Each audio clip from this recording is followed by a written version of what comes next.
Go to keeps.com. The problem is that they, and I didn't know this, but it's like a thing you got to work together. They give you a pill orally to take too. Really? It's like a whole process? It's called finasteride or something. And I'm like, dude, I don't know about taking pills. Yeah. You just want like a lotion or something? Yeah, I mean, you can do just that, but you know what I mean? Yeah. I wouldn't want to take, it's like, I don't know, it just doesn't seem right taking pills for your hair.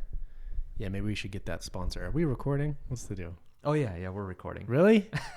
You just tried to sneak that up on me. Welcome to the blowhole, everybody. This blows my mind. This is kind of the blowhole. I like that. Yeah. This is the whole where it all happens. Have you ever taken Viagra? No, have you? No. I was like, I've never really considered it, but going through like these strange phases and kind of getting older, I'm like, it might have to be. I mean, I'll probably try it at least once in my life. And I was listening to the Tim Dillon show, and he was talking about Blue Chew, which is just like, instead of a pill, it's just like a chew. You can take one, you can take two. I guess you should ask your doctor if you like what your dosage should be.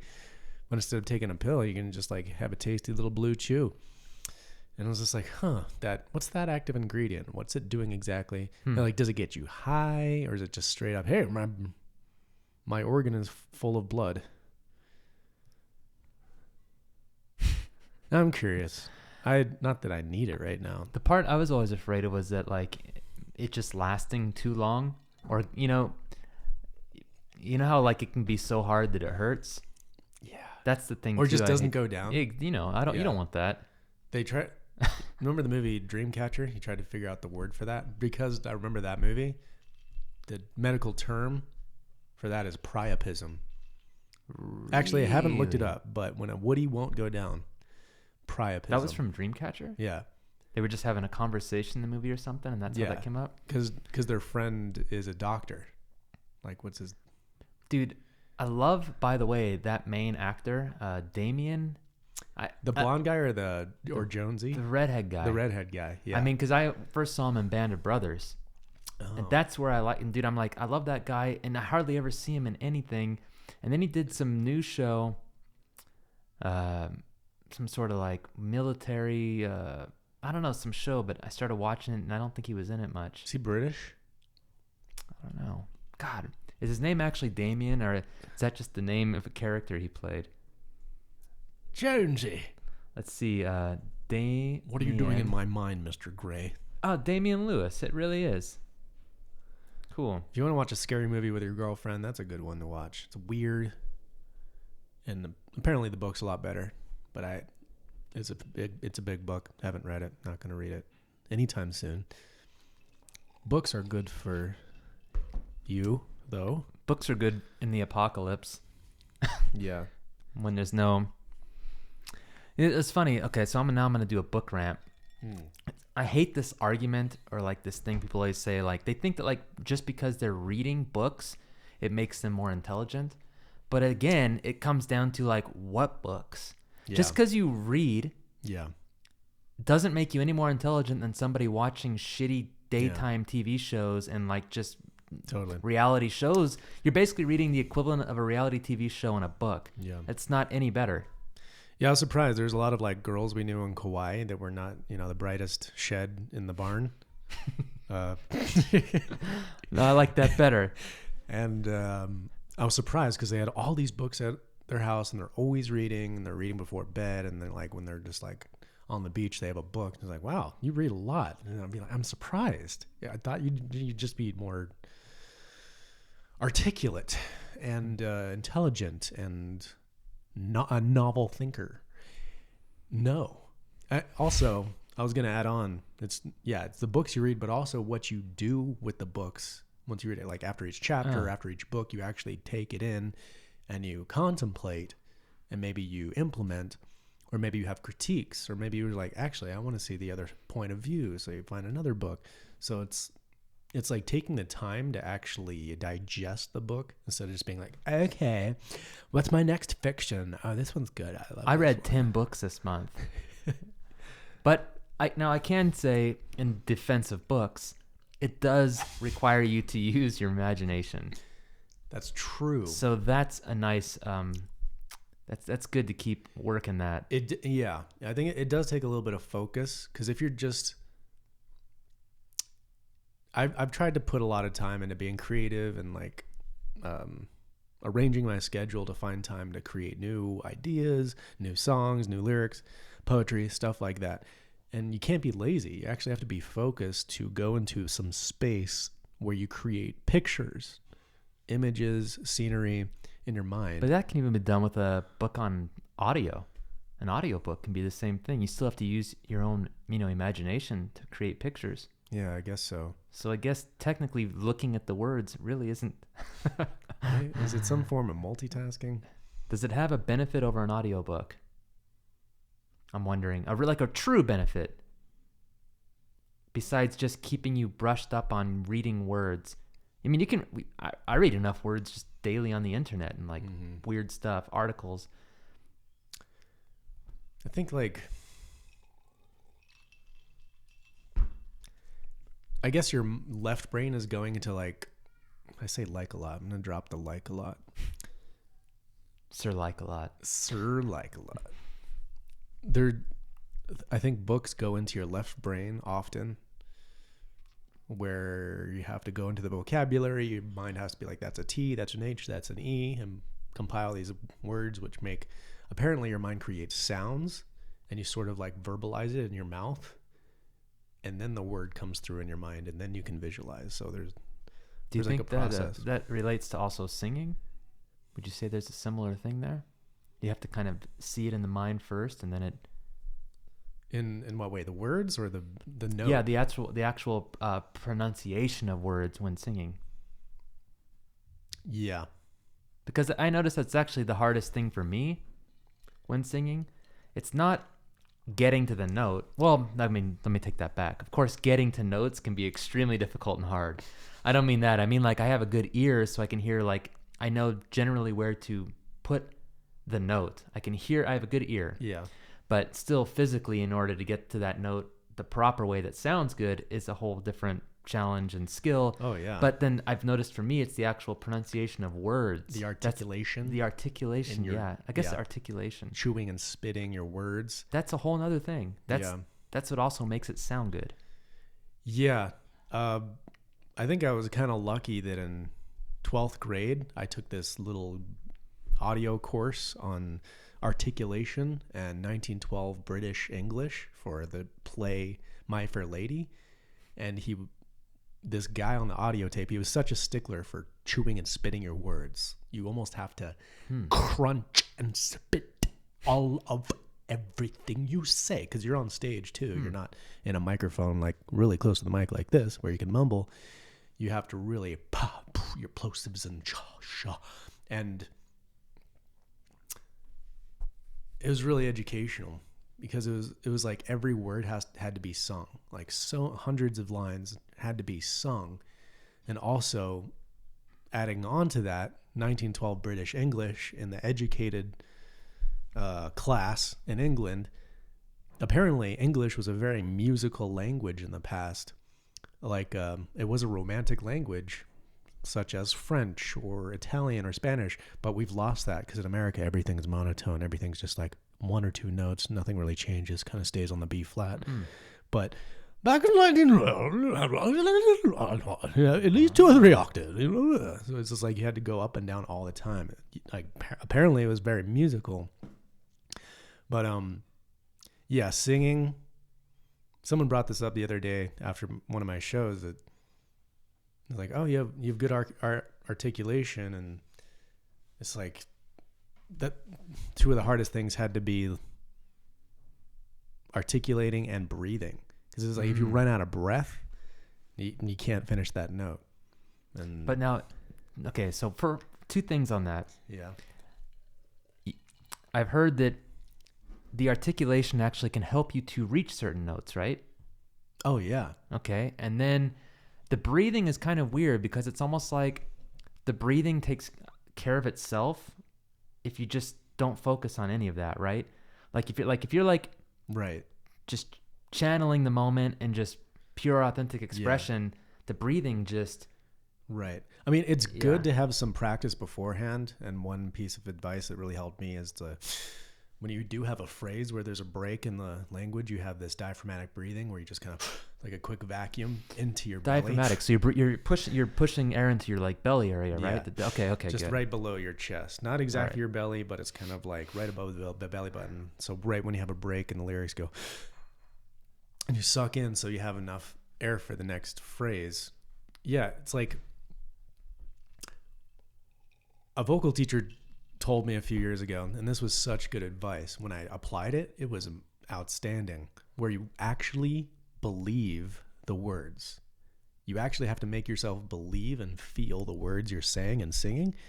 So if you don't know what one of the words means in the lyrics, look it up, because if you don't believe it, the audience won't believe you, and something happens where all your breathing just happens to work out, and you hit the note perfectly with emphasis and inflection and emotion, and it's like the song that's meant to be heard and felt.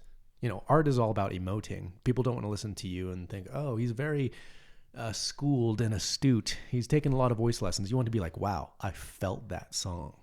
That you made me feel something. So if you really believe the words, somehow your phrases and your diction come out right. There's inflection and pause and bending on certain notes. If you truly believe the words and you are convicting, you've got conviction, and you're going to deliver those words because it's actually on the tip of your heart. It's amazing when I can get into that zone. It's not very often, but when I do, I'm like, yes, I'm in it. That note was perfect. That break off was perfect. Don't you feel like that's actually a little more difficult to do with a cover? Because, or is it easier with your own music because, you know? That's a good question. I think I've put a lot of time into making covers my own. And I don't really like to perform the cover until it's become like, oh, now it's my style of the song. And once it's in my style of the song, it's very easy. And then for some reason, when it's my song, I'm not singing correctly. There's like tension in my throat. There's like nervousness. Here's another thing. Let's say you learn Japanese and you think you're doing great and you learn Japanese for 5 years and you think you're really good, and all of a sudden you meet like a master teacher, or you start having conversations in Japanese. It's like, oh, the way you're pronouncing that word is wrong. Every single time you use that word, that sound is wrong. So now your brain is wired to speak the entire Japanese language in the wrong way.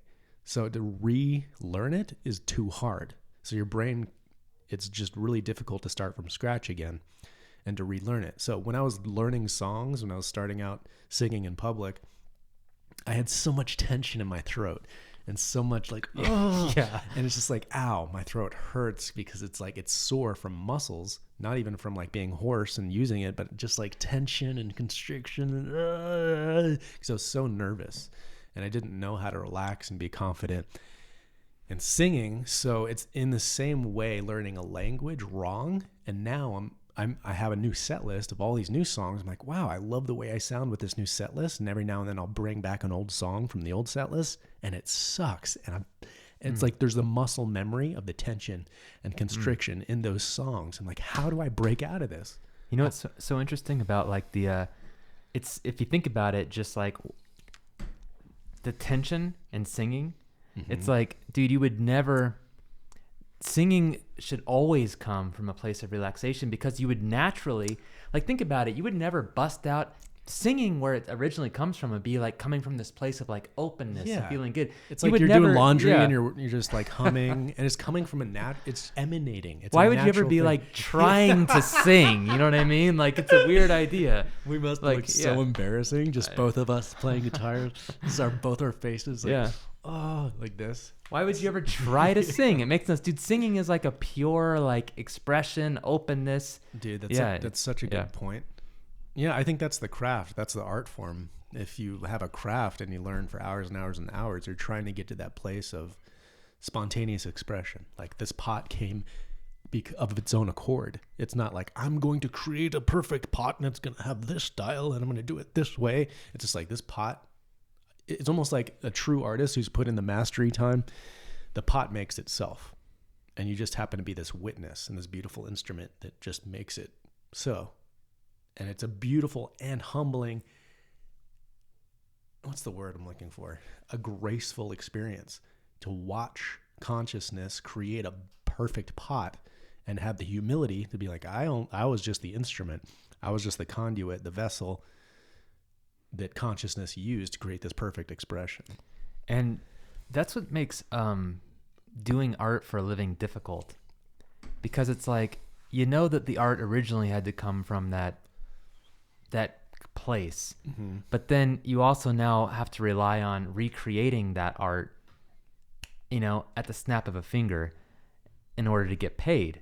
Yeah. It's like, it's such a it's a very, like, I remember talking with a friend of ours on Kauai. I think maybe it was maybe Ted, maybe it was like Lenny, one of these guys, about songwriting, and it's like, it's that argument that artists always try to make about needing to be inspired to create. But it's like, well, you can wait for years and years and years to be inspired, or you just do it. You just inspire. You have to be able to get the skill to just turn your inspiration on at any moment. Yeah. And then do it. Otherwise, you're right. Like, how would you be able to perform authentically if you didn't have that inspiration? It would be a struggle. It'd be a forceful thing. That's something about musicianship. My dad talks about this a lot, where you have to put yourself in a zone. It's almost like this energetic wizardry, where all of a sudden your ego or whatever you're feeling that day, it's just like, I don't want to do this. I don't want to perform. There's a bunch of people here. I'm so stressed out from work. But it's just like, okay, there's a wedding that needs to happen, or the show needs to happen. And so you're not going to be proud of yourself or in the zone or actually feel joy performing unless you find that graceful zone and drop in. And it's just like, I think the more you do it, the more you can sort of turn it on and you surrender. You fall into the bungee jump, and you're just like, okay, we're performing, and you have to let some grace take you over and let consciousness sing through you. Dude, believe it or not, it's like the exact same thing. I had to do this last night. So this exact same thing, I have to deal with this even with like photo shooting. Like, it's not inspirational for me to be just taking like a family photo shoot and stuff like that. You know what I mean? It's not like a family photo shoot isn't what I dream of to create my visions and my artistic expression, And some days I just really don't feel like doing it. Like the weather was really shitty yesterday, freezing cold. And it's like, and on the type of family that's going to be there, it's like, I know we're going to have it's like a family of 10. So there's no inspiration for it. And I don't want to do it. No part of me would do it. Yeah. And I'm like, but you know what? It's my paycheck. And I know that when I get there, every single time, 100% of the time, when I start that shoot, when I see the people, I'm always able to turn it on. Nice. And be 100% present with them. Yeah. Enjoy it. Do my best. Find inspiration in the moment. Be making choice. And this is actually the part I like about it the most, and why but it's like, you do have to surrender to just let it happen, And I have to be able to be every shoot. I have to make sure that I'm completely open and paying attention to everything going around me. Awareness, because sometimes it's like I need to know, like, do we stay here? Do we move? Do we leave? Do we drive somewhere else? Do we, all this sort of stuff. And just kind of have to feel it, pay attention. So it's like I really have to run with that inspiration. And something as simple as something as small as a family photo shoot. It's not simple. These things can get super complicated. Well, if the more you do them. But yeah, it's a skill. It's a skill initiating the pocket, initiating the doorway. But out of that story, I think you could probably relate to, it's the same thing as playing a gig. Basically, my thing's a gig. It's what it feels like to me. Oh, yeah. Believe it or not, when I do these shoots, It's performance. 100%. 100%. And Always. Yeah, it's strange, man. That I think that can trickle over to any art form, any artist in any art form, whether it's music, photography, painting. If you're doing it for a living, there is an element of performance and having to surrender and having to step out and do it even when you don't want to do it. Yeah. You have to make yourself do it, It's a tricky thing. Or I think I just wanted to run away from the world and go to Hawaii. And if I did make money and I did have a career, then it would be only something I loved and only my art. And I like refused to get a job and I refused to have a career unless it was music. And there's just something so exhausting and stressful. And I got so burnt out where I even lost the passion and joy of even just playing, of even just music in general. I think there was a day or a month like, I thought to myself, I don't even like music. I don't like to listen to music. I don't want to listen to music. I just want silence, please. Please, God, the silence. I got 3 kids. Oh, God. I'll go sit in the back of the car and shut the trunk and sit. I've only done it once, but I'm going to do it again. Silence is one of my favorite things. Beautiful. Okay, sorry. Continue. Yeah. I think I reached a breaking point. I just couldn't do it anymore. And I didn't know where else to start because I didn't want to get a job. And I've had a few, restaurant jobs and dead end jobs, and there's just no point. But I'm trying to reach a balance. I decided I would move here to this cool little mountain town and just go full into video making and music making. And something was out of balance and I reached some sort of breaking point again. And for right now, it actually is so good for my mental health to have a part-time job and just do something where my mind is tinkering away at something. And I don't have to solely rely on art and something that was my passion for survival. If I'm just pushing my passion into a box of like, you're going to help me survive. You're my sole survival ticket. It's tainting it. And I think I'm starting to be more inspired and wanting to actually create music that I want to make videos that I want to make. A lot of insights are happening. It's because you have the part-time job to balance it off. If you were just gigging 100% of the time, you just feel like you just burn out again. Totally. Yeah, I feel like a lot of my insights are coming at work when I'm just doing.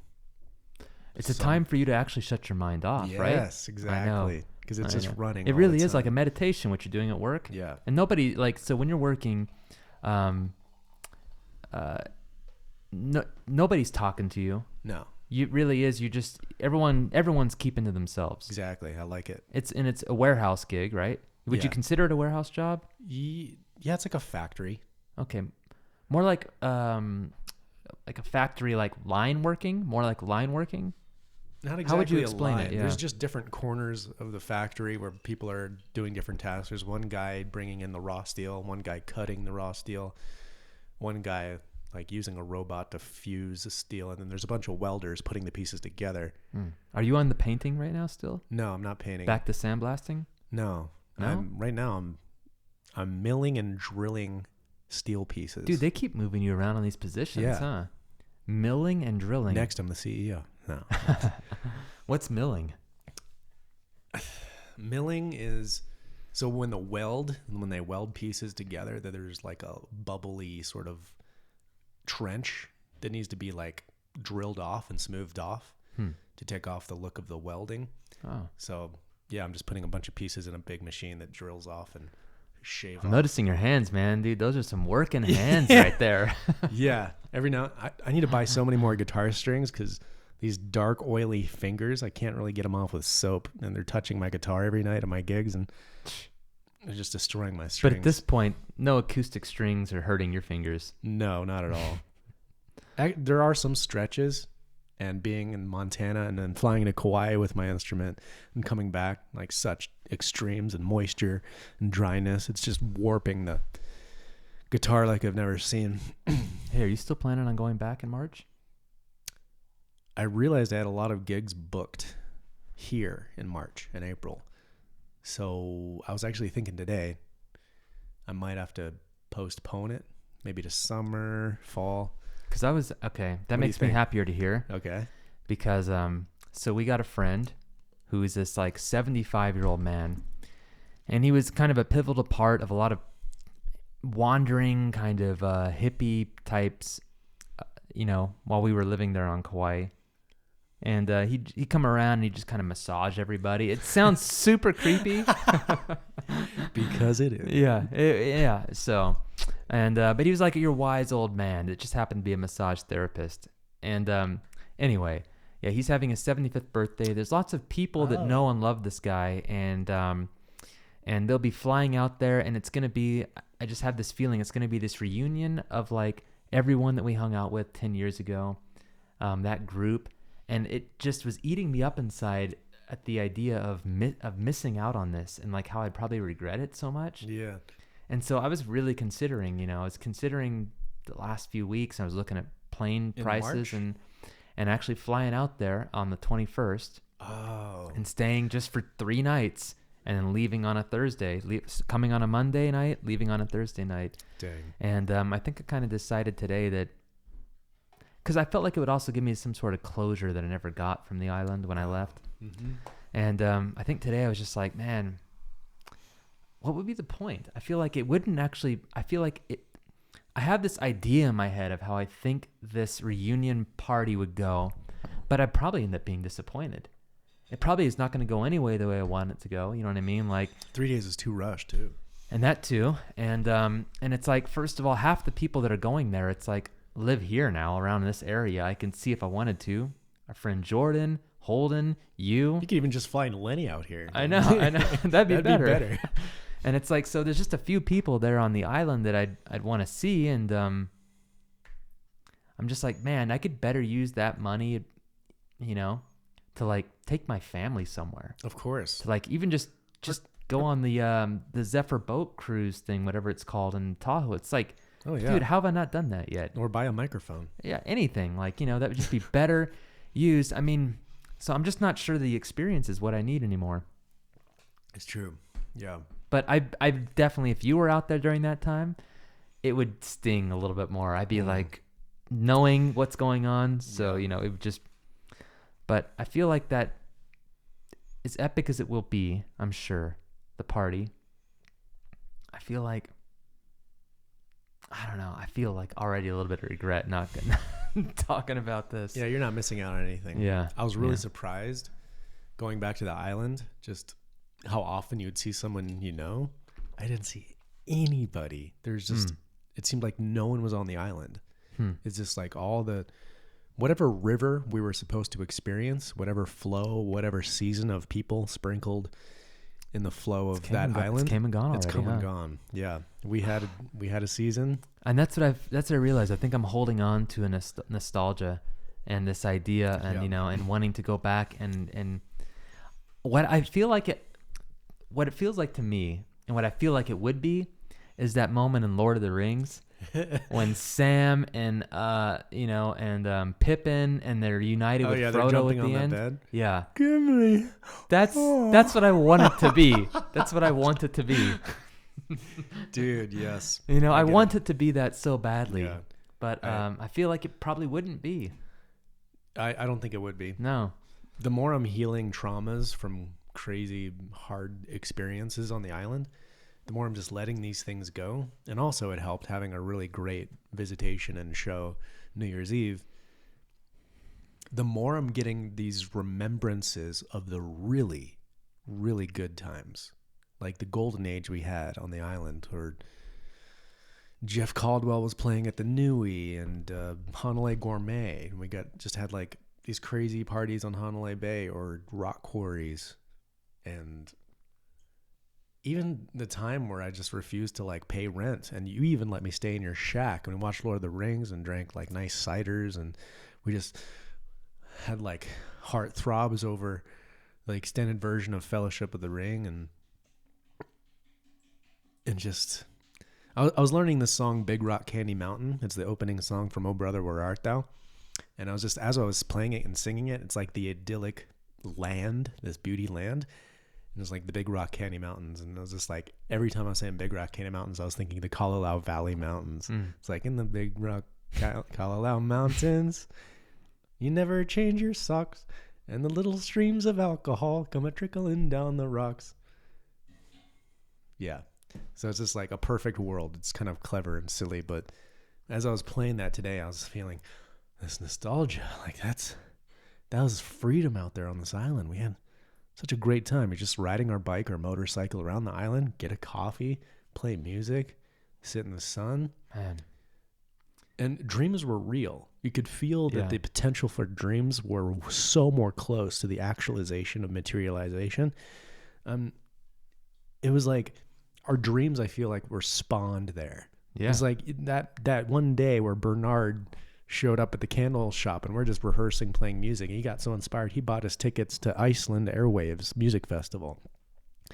And it just set us on this course to be like, all right, we got to save up for a ticket to Iceland this November, I guess. And it was just like the most life-changing international trip of our lives. Yeah.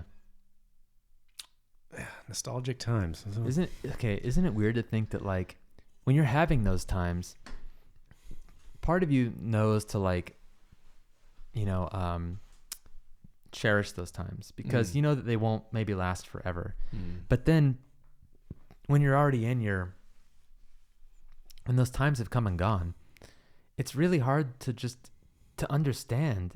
It's how really good hard. You had it? It's really hard to grasp and wrap your head around the fact that it's like those times have come and gone. Yeah. Maybe you'll never have times like that again. Maybe not. And that's like it's very strange.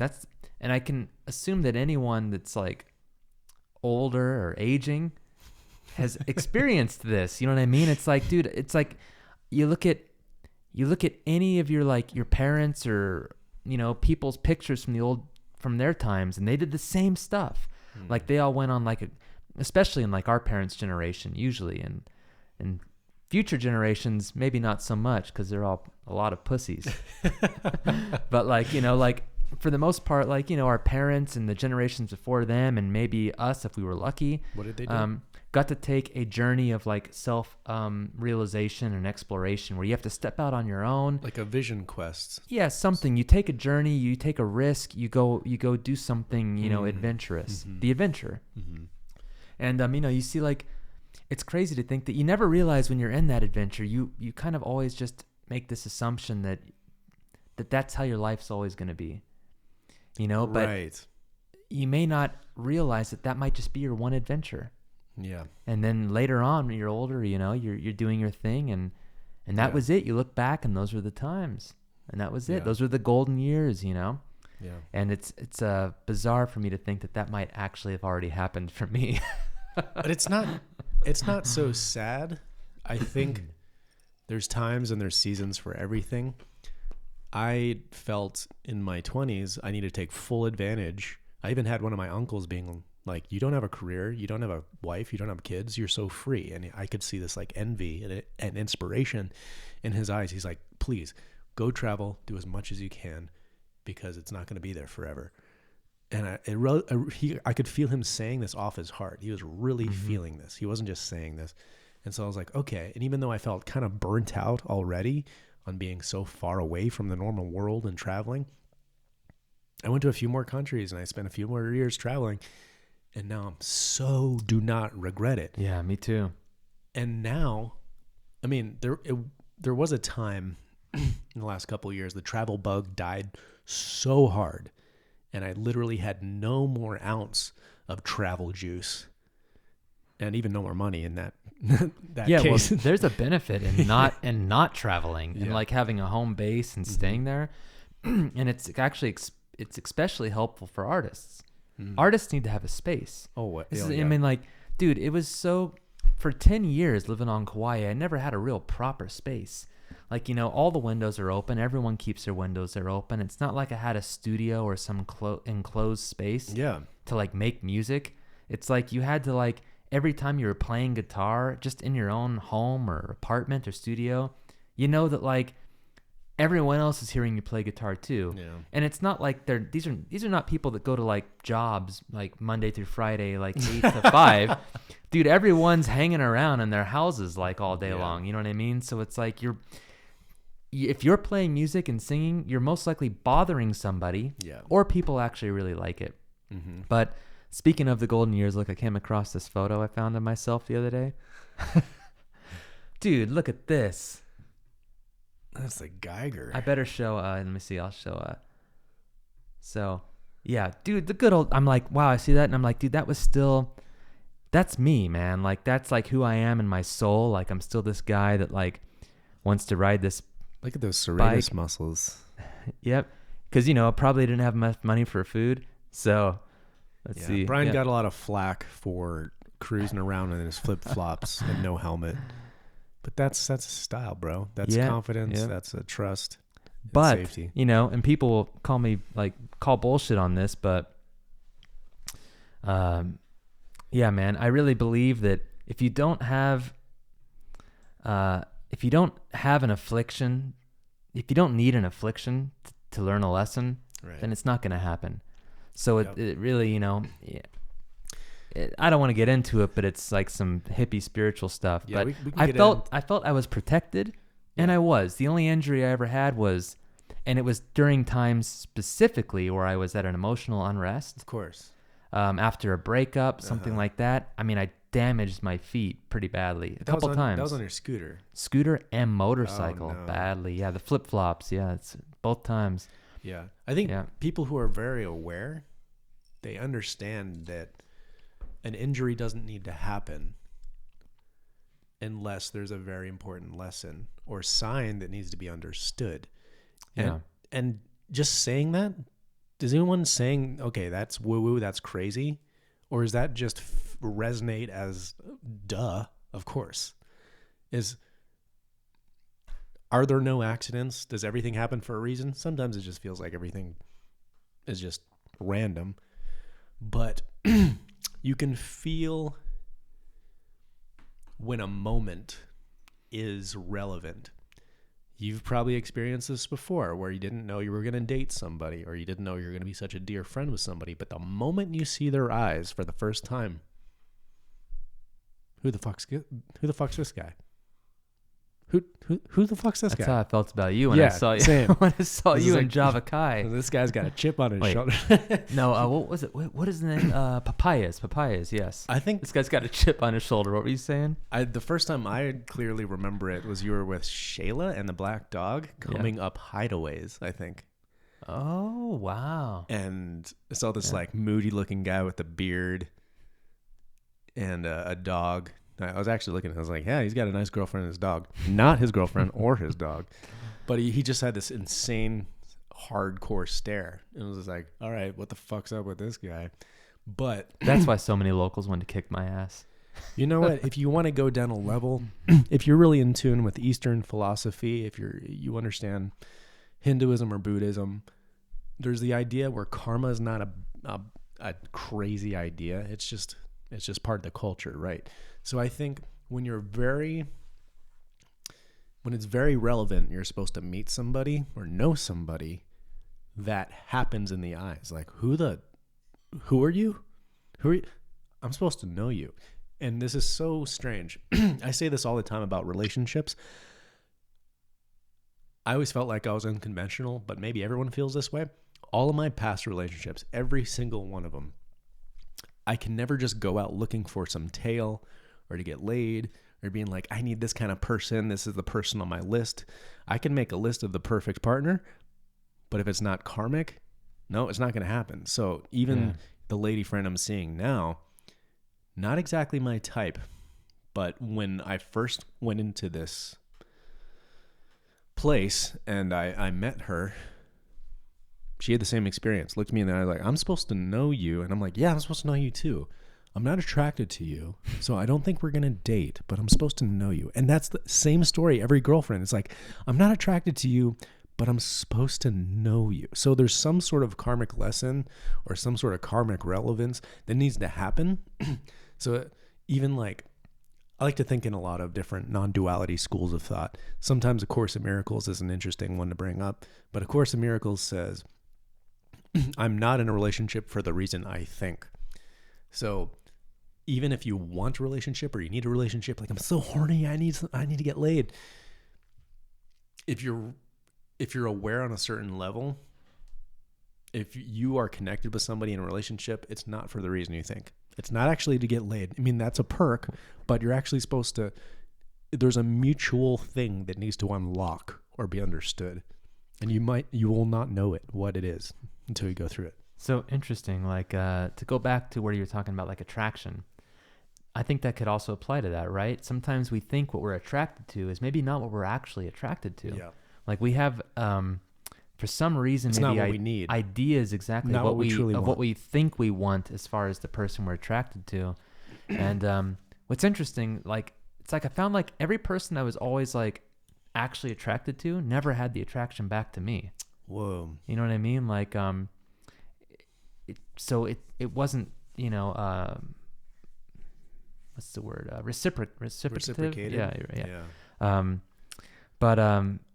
Yeah. Would you find that like in these situations where there's that knowing, or you kind of have that, would you find that maybe the attraction ends up coming later or building more? Right. Now, would you find that maybe now you weren't attracted at first, but now after getting to know the person longer and having maybe intimate sessions with the person, you find yourself getting more attractive? That's usually the case. My last 2 intimate relationships, I knew it's like that's someone really special, or that's someone really interesting. And I was just like, my mind goes, is that someone you're going to date? I'm like, no. But now I think I'm so in tune with that understanding to be, wow, this person I'm supposed to know. Oh, this is my next relationship. Even though I'm not attracted, I'm going to learn stuff and be more attracted over time to this person and find them irresistible over time. And like, oh my gosh, I think a lot of I want people to marry you now. I think a lot of people might actually feel that underneath and not be able to recognize it. And it scares people away from actually being with That's the what right happened partner. with you and your wife, right? Well, not scaring away, but you're right. No, I recognized it. Oh, okay. No, but no, back to you're right. People No. are like too afraid. That's too big of a lesson. It's too deep. There's too much depth. There's too much growth that's inherent. It's going to come along and then with they that. get scared away. Oh, yeah. yeah. So no, but you're right. Same thing that happened with Sylvie. Like I saw her, and it was just something that was like, it actually made me feel like a little bit disgusted. And that's the wrong word, but not when I met her, when I saw her photo. So like, and I realized that disgust probably came from, because deep down I understood that this was going to be my future partner and someone that was going to be the mother of my children. Wow. And at that point in my life, the last thing I wanted was children. So the idea of just having children and being like that would probably make me feel nauseated or a little bit disgusted. And yeah, so when I saw her picture, I reckon there was a familiarity, like it's like it's almost like to see that, it kind of is proof that time doesn't really exist. Right. Because that at the moment I saw that picture, we've already had the whole life together.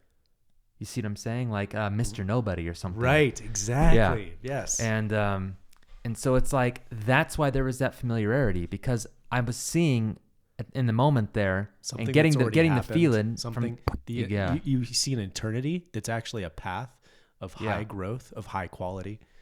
You are actually witnessing and recognizing a true path that are probably simultaneously all existing at once. Exactly, yeah. But you actually have the awareness to recognize that's a quality path. To recognize the feeling. I'm going to die well if I go through that path. Not quite having the knowing, like the understanding of being like, oh, the reason I feel that is because I'm going to marry her and I'm going to have children with her. And like, it didn't come out that way. It was just like, there was a feeling that was kind of like, this is weird, you know? And it wasn't like what people would associate with that obvious feeling of like, I'm attracted to that person. Yeah. But it was kind of like, I'm attracted to this person, but nothing about this person is what I would normally choose to pick. Yeah.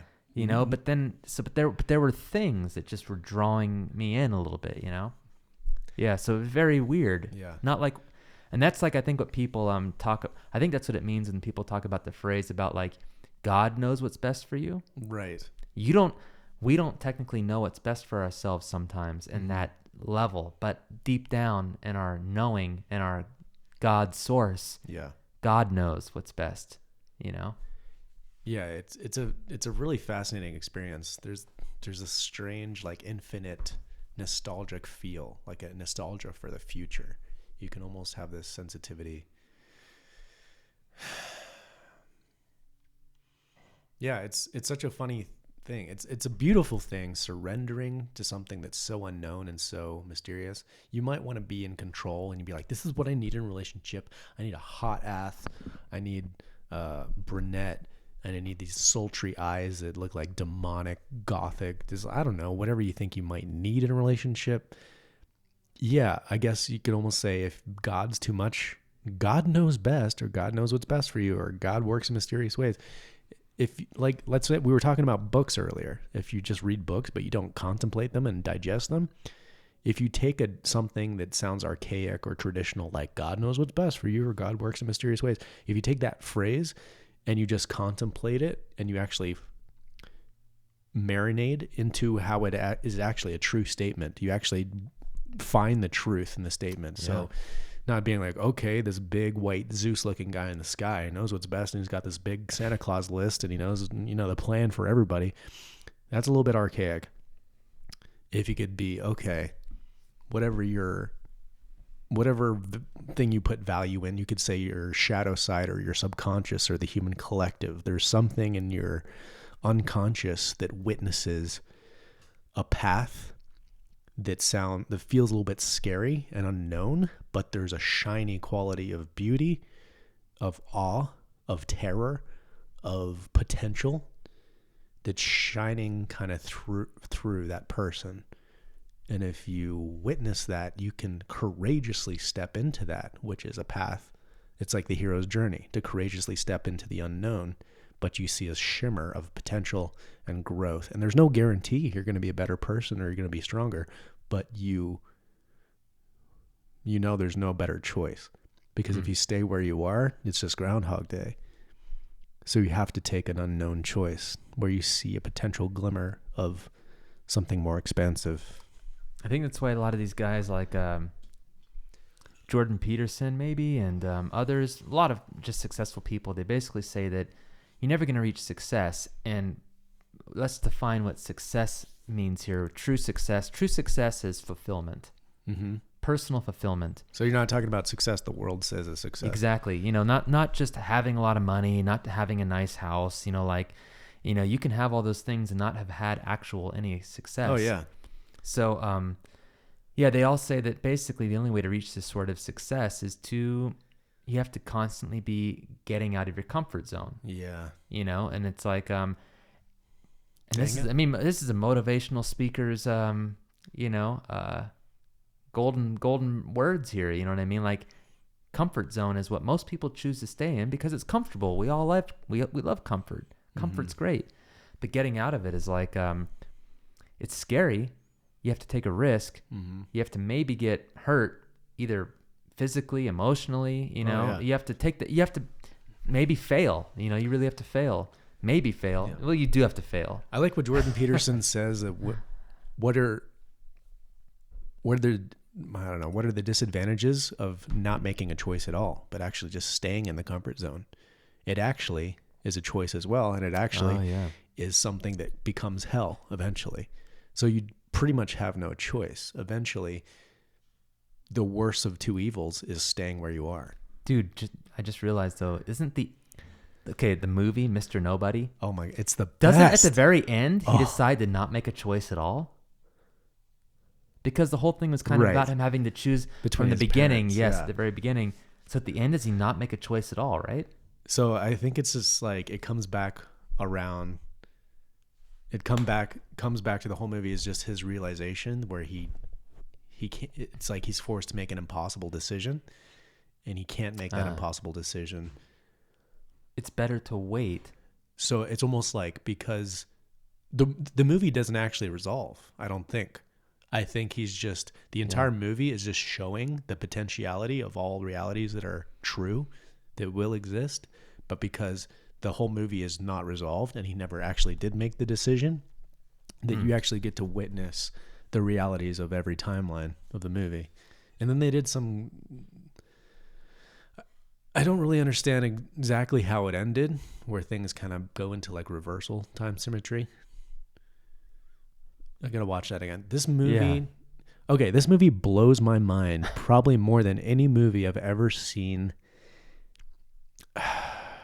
It might be the top 3 mind blow movies of all time for me. It's so well done. It's clever. It's witty. It's not boring. It's emotional. It's really emotional. It's amazing when movies can have this nostalgic feel where they can really make that emotion of childhood come out, or the emotion of meeting your first love. And sometimes they hit it. They nail it. They nail it just right. I'm trying to think of other movies that just get that feeling right. There's a few, but you're right. That one really. Oh gosh, so good. It's one of those movies where it's gonna make you, no matter if you're a little bit older enough to have been taking any sort of paths or journeys through your life, and maybe have some regrets or whatever, or maybe wonder what would it have been like if I had done this or that. This movie's gonna hit you. It's gonna hit hard, and I mean, like, you can. I remember watching this movie and I saw myself. Yes. And you see yourself in the position, and you know what part you're in or where you're at in that movie, and it's a little bit scary.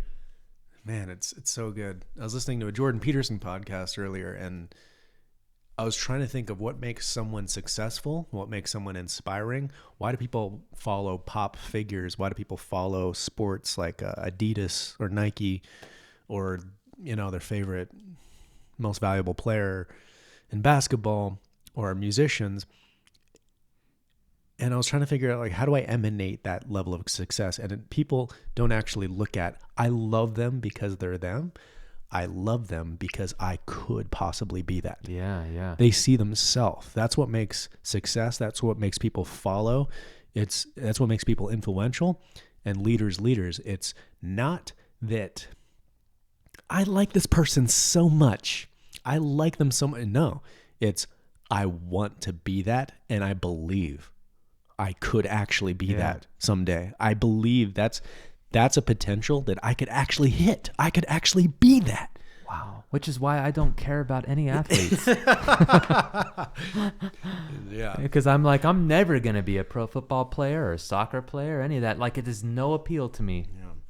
Because, like, in everything you see yourself. I remember our friend Spencer.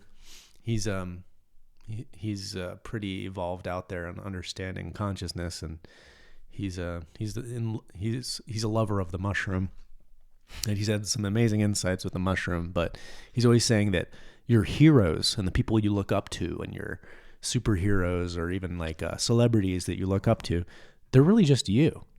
They're really just pieces of you that's shimmering through this other body, this other symbol called Brad Pitt or Michael Jordan, Jordan Peterson. But it's like you see yourself, because this whole universe is a beginningless non-duality karmic equilibrium. So if you see qualities and values of something, if everything in this world's transient, your body's transient, you've got this vehicle, you've got this body. So what's valuable? What's worth pursuing? What's going toward? And you see these people that are shining.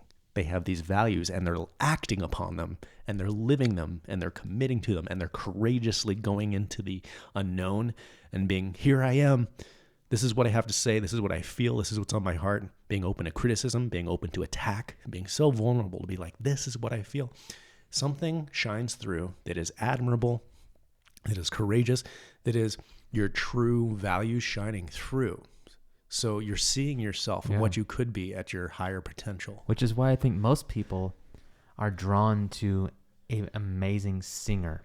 I feel like singing is the ultimate surrender and expression of of complete freedom and openness. Wow. And I think that's why I would argue that singers, amazing singers, have a bigger effect and impact and draw bigger crowds than any freaking athlete.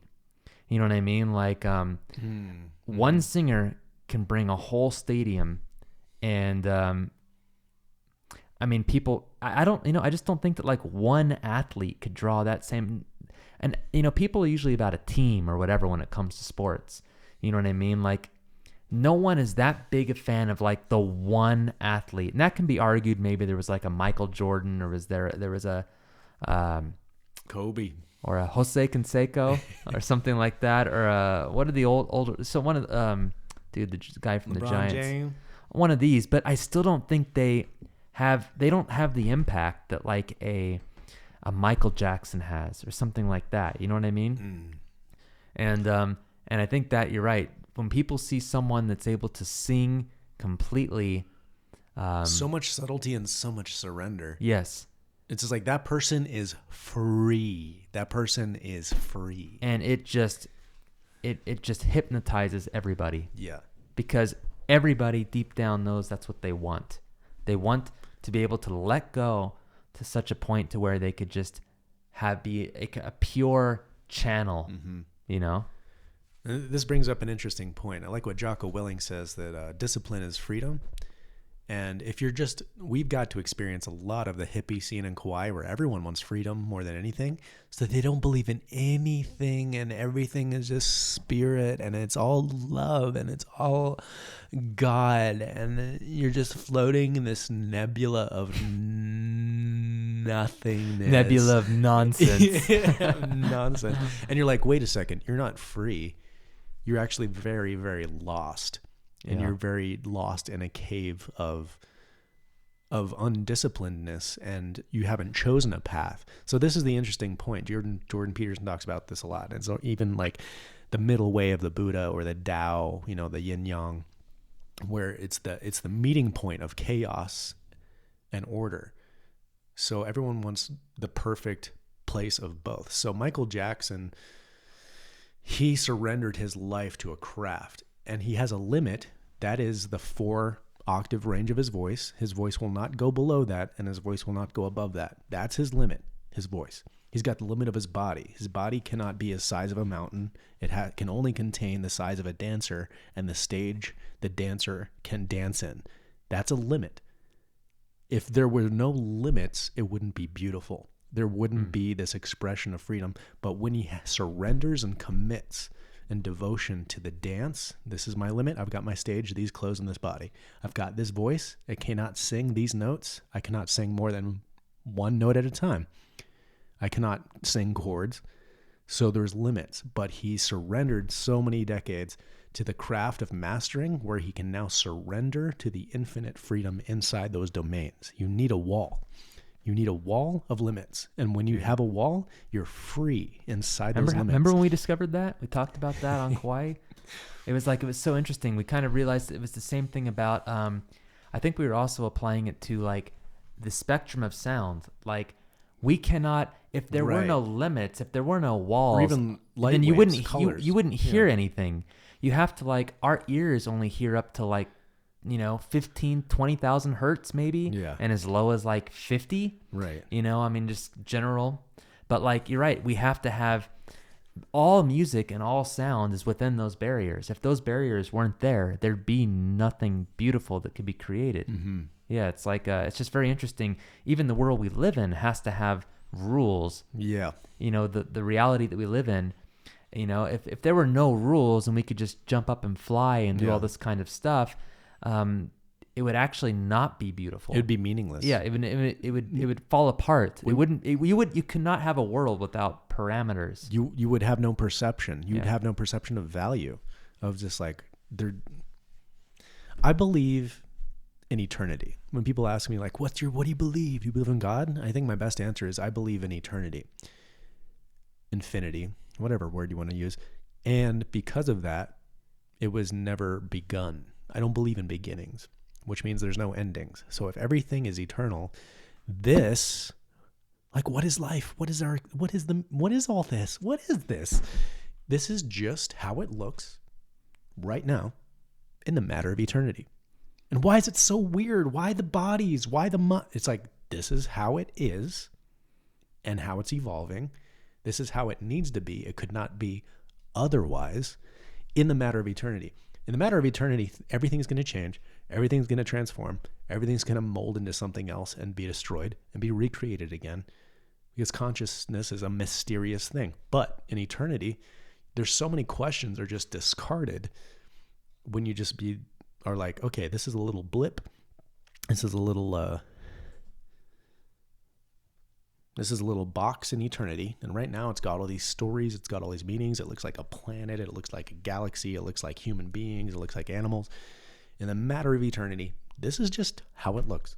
And it cannot be otherwise. So surrendering to the way the things move and the way things are flowing and evolving and the way things are. It's like, okay, got a body, got a mind. But my belief is eternity.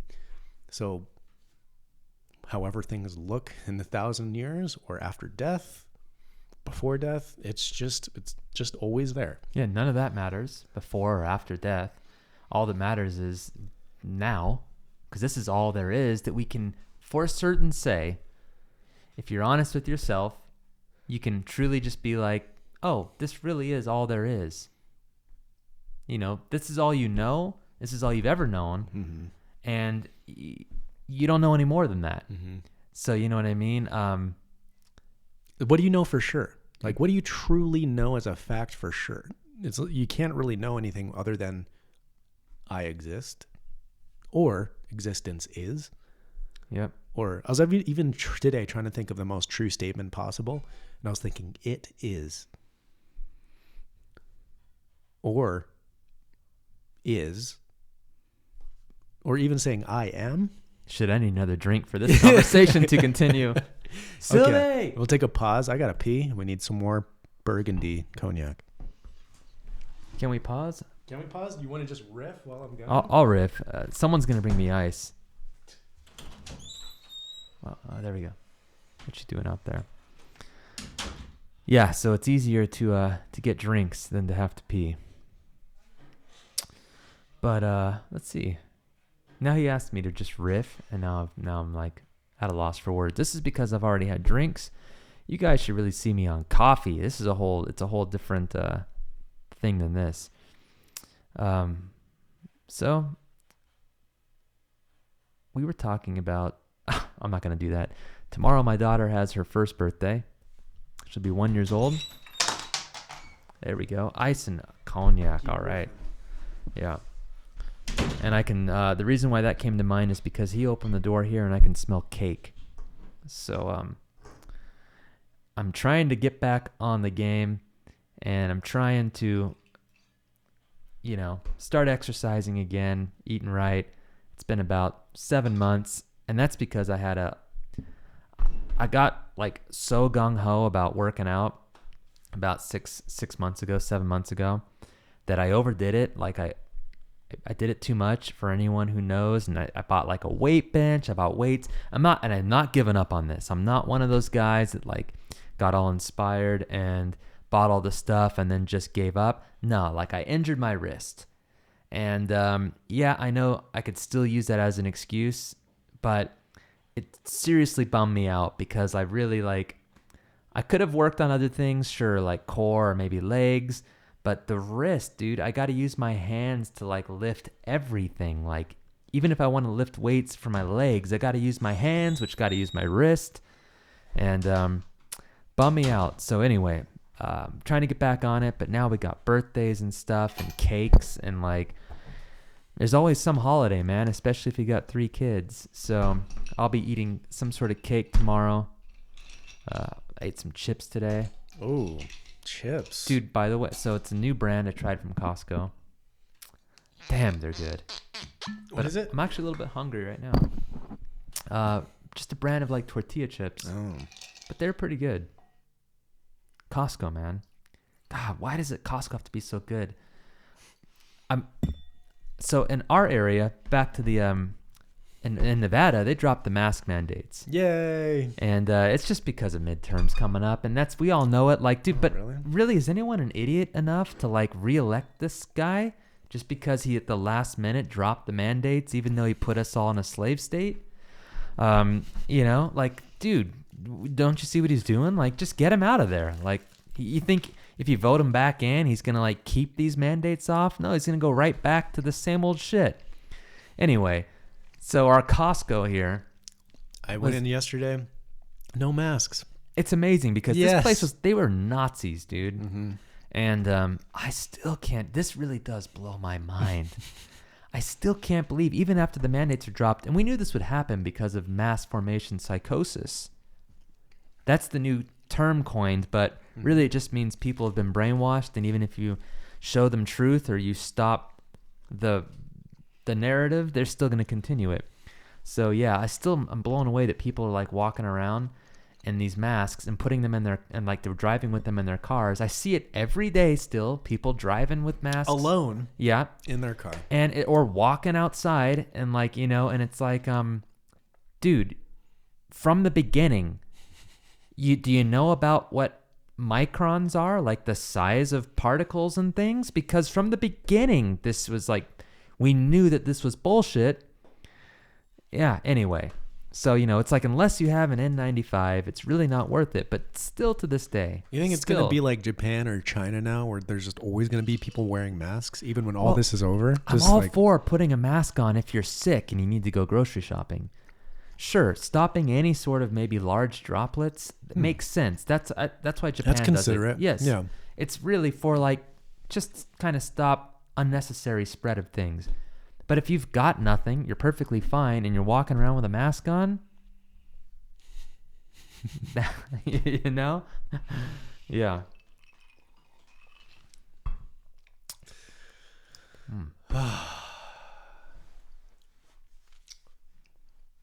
Yeah, it's a wild time. I wonder what other states are going to be letting up on this.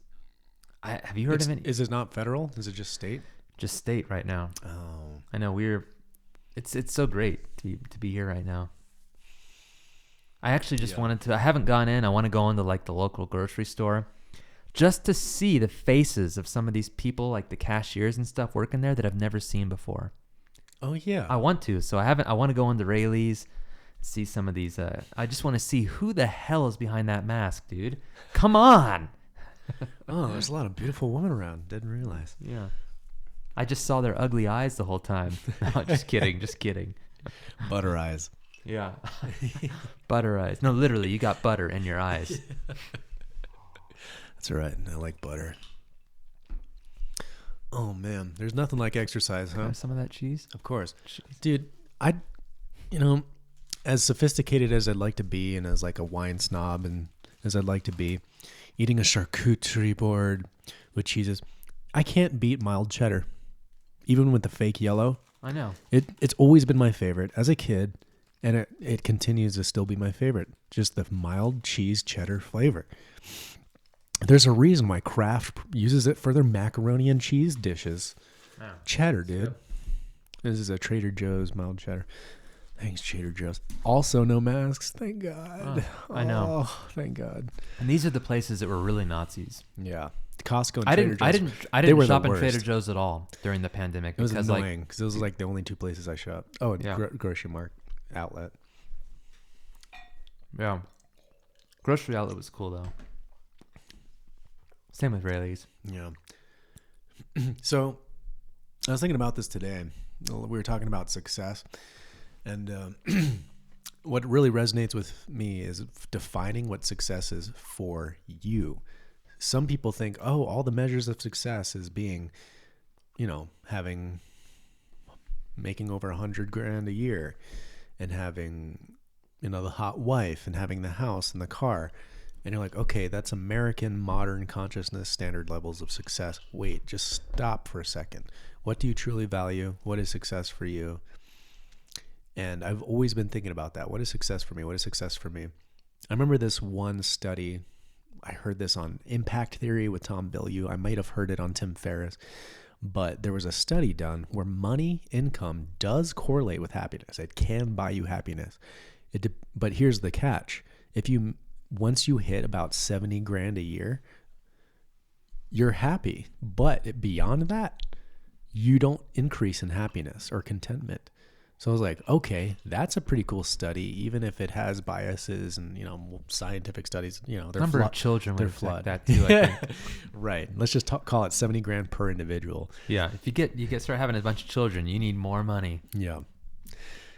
Oh, so maybe I'll try and get successful before I have kids.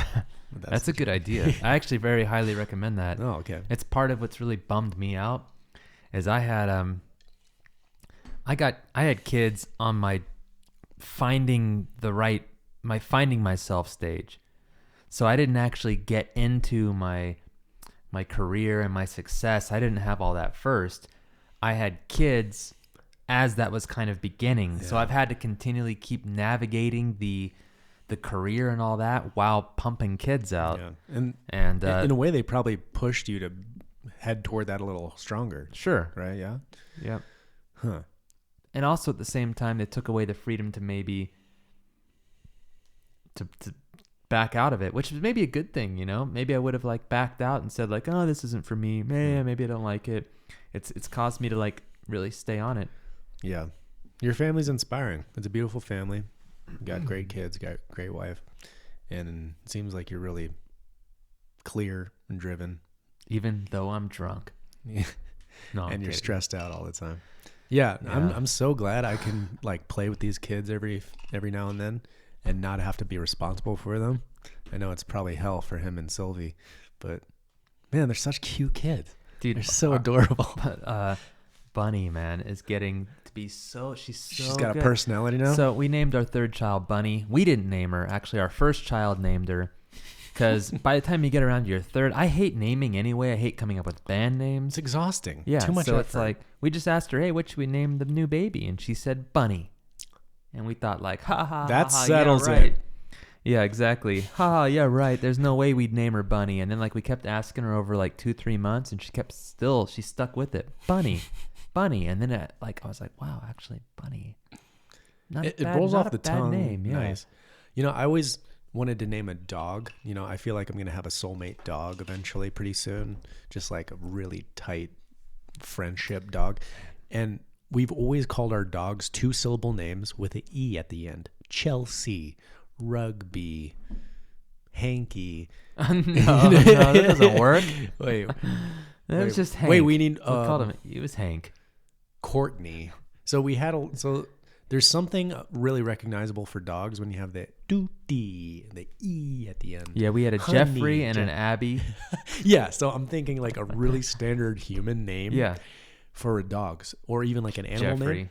I want it. Yeah, Jeffrey. Oh yeah, my parents had a Ginger. Gingy. It's still two syllables. Yeah, that works. I was thinking Jenna, like Forrest Gump. Jenna. Jenna. Spelled Jennay. Jenna. Or Pony. Or Bunny. Man, I tell you Susie. though. I gotta Lucy. love the one syllable though. You know, if you just called your dog. I like dog. What about Doug? I was thinking Doug. Like Dougie. Doug's good. Yeah, Doug. Doug the dog. Doug the dog. Dougie. Doug Funny. Oh, there we go. Doug Funny Goodman. That's all right. I'm going to have Susie. She's going to be my lady. Susie Q Goodman and Doug Funny Goodman. So I'm going to have a man and a lady. Yeah, your current kind of has 3 syllables. That's not good for your lady, you know. She's got 3 syllables. Well, she's not going to watch this, is she? Well, here's the thing. She only lets special people in her life call her nickname, which is the perfect 2 syllables, which ends in the E. E. So if you take to what would that be? Okay. I thought for a second you weren't saying it because it was probably going to be something like derogative. Okay. But you're right. You got that. I call my lady friend Snatch. Yeah. Hey, Snatch. Get me a drink. So success for you. I wanted to ask you, do you know what your parameters of success are? What is success for you? Yeah, I haven't reached it yet. Okay. Well, it's good because I wanted to get into this other idea. And I was thinking, oh yeah, what is success for you? What is success for you? And I was just thinking of like really defining what the success is for me. And again, like having a list of what you need in your relationships, what's perfect in your relationships. But Jordan Peterson, I was listening to a podcast today. He was saying that it's not so much that you choose your values. Eventually you realize you're living inside a matrix of values that are pre-existent. And so your values choose you. And the more life you live, you realize you're actually falling into your true values that you almost didn't create. It's almost like you didn't create your own interests. They take you. So in the same thing, your values show up again and again in these stories and these myths of your own life. So you're actually just coming closer and closer to realizing the pure, pristine gems of what you truly value. And I think following your values, acting on your values, choosing a sacrifice for your values and living, acting on courage, going into the uncomfortable, into the unknown on your values is success. And being in the momentum and the process in that. So if you reach a destination, that's just a destination. That's not eternity. You are living in eternity. So you need to be living in a momentum. You need to be living in a process. The momentum and the process is the success. I agree. Totally. So I'm going to like retract a little bit. All right. Yeah. So I fully agree with that. You're right. Success isn't the destination. Success is a way of living in your values. Perfectly said. I like that. So yeah, I would say I'm at like 80% of success for myself. Like, you know what I mean? For me, there's a few factors. I like the fact that I'm able to provide for my family. You know, I'm able to spend enough time. I have enough time at home where I can be around my children enough. I'm not away all the time.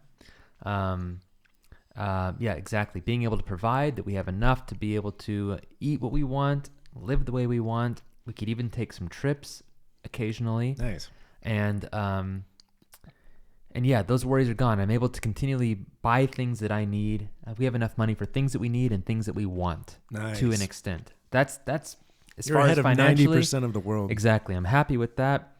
The other area of the success is the fulfillment for my soul.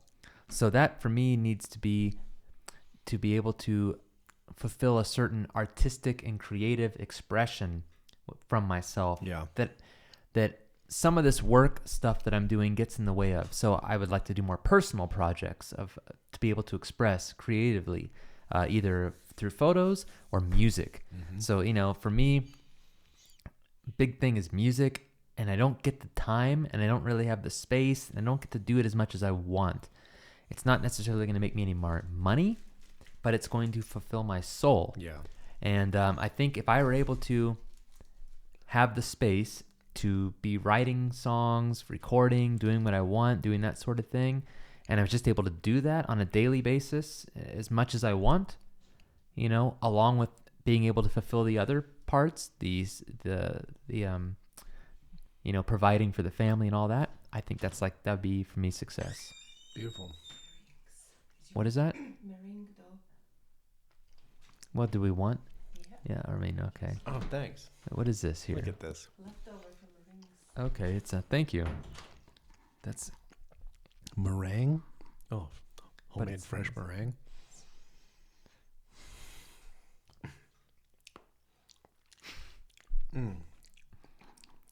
Yum. It's like egg white. yeah, but it's not sugary enough, is it? Well, I'm keto right now, so this is just darn tootin' sweet and delicious. Okay, that's good. Thank you, beautiful wife who brought us treats. Yeah, it's fantastic. That should happen more often. Your beautiful Slovakian wife bringing us I'm gonna go back to this cognac. homemade stuff during the podcast. But yeah, I like that. I was, for some reason, I was thinking about success a lot today, where I was really trying to just understand the essence of. The Buddha taught this world is in flux. This world is ephemeral. This world doesn't last. Everything in this world changes, transforms, decays, dies, leaves, goes away. So when you can really, truly appreciate and accept the desires and lacks while you're in a process of success, realizing what you lack and wishing, if I could just blah, blah, blah, fill in the blank. These are my lacks. This is what I need to actually get to 100% success. When you actually see those lacks and limits right in your face, and you can appreciate them because you understand that you're heading toward them. If you completed them, your dreams would be over, and you would no longer be in eternity in a progress journey. I mean, what's the fun of getting to the end? There's when you're no at the end, you're the, well, I mean, but I mean, you're right. If you got to the end, let's say a hypothetical end. Yeah, you'd be like, oh shit, this is meaningless. That's it. This is dumb. That's it. If you're at the end, you're done. You might as well just die because there's nothing left to go for. You got a little meringue on your lip. Thanks. I want to keep it there for later. So it's like that funny paradox. Maybe the Buddha realized something like this, where you will never not have negative thoughts and you will always see something that could improve your life. But you look at it and you have unconditional appreciation for those lacks, those limits, those discomforts and anguishes, because without that, life would be meaningless. Death is almost the thing that makes things precious and meaningful. So it's just like it's almost like to say true success 100%. I've just overcome death forever. And you're like, wait a second, you need death. Death is what makes things beautiful. Death is what makes a journey a journey. So if you just like, I've overcome death and I'm done. So it's like, you could be in a really good place where you're actually truly on the path. You are living your dreams right now, today. That's a beautiful thing. I love myself. I love the time and dedication I put into that, making that so. But still, I need these few things. If only these, those 3 things that I'm lacking, that's what's making this beautiful.